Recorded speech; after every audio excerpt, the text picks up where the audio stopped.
சென்னையில் மருத்துவர் ஹெல்மெட்டால் தாக்கப்பட்ட விவகாரத்தில் காவலர் ஒருவரை பிடித்து போலீசார் விசாரணை மேற்கொண்டு வருகின்றனர். சென்னை எழும்பூர் உடுப்பி சிக்னலில் மருத்துவர் சரவணன் ஹெல்மெட்டால் தாக்கப்பட்ட விவகாரத்தில் எஸ்பிளனேடு காவல் நிலையத்தைச் சேர்ந்த காவலர் செல்வமணி என்பவரை போலீசார் பிடித்தனர். சம்பவத்தன்று மதுபோதையில் இருந்த நிலையில் சிக்னலில் மருத்துவரை தாக்கியதாக அவரிடம் நடத்தப்பட்ட விசாரணையில் தெரியவந்துள்ளது. தற்போது மருத்துவர் தரப்பில் காவல் ஆணையர் அலுவலகத்தில் மேலும் ஒரு புகார் பதிவு செய்யப்பட்டுள்ளது.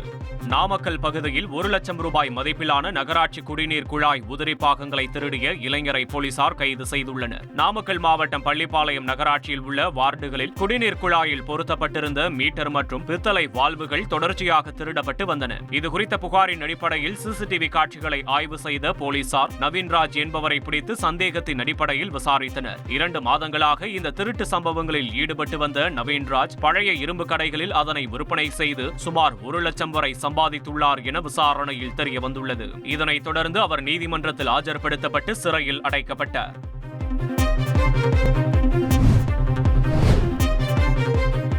திருப்பூர் ஜேபி நகரில் உள்ள பனியன் வேஸ்ட் குடோனில் திடீரென தீ விபத்து ஏற்பட்டது. பூட்டப்பட்டிருந்த குடோனில் இருந்து புகை வெளியேறியதை கண்ட அக்கம்பக்கத்தினர் தீயணைப்புத் துறையினருக்கு தகவல் தெரிவித்தனர். விரைந்து வந்து தீயணைப்புத் துறையினர் 1 மணி நேரம் போராடி தீயை கட்டுக்குள் கொண்டு வந்தனர். விபத்தில் பல லட்சம் மதிப்பிலான பொருட்கள் எரிந்து சேதமாகின. சம்பவம் குறித்து போலீசார் வழக்கு பதிவு செய்து நடத்திய விசாரணையில் மின்கசிவு காரணமாக தீ விபத்து ஏற்பட்டிருக்கலாம் என கூறப்படுகிறது.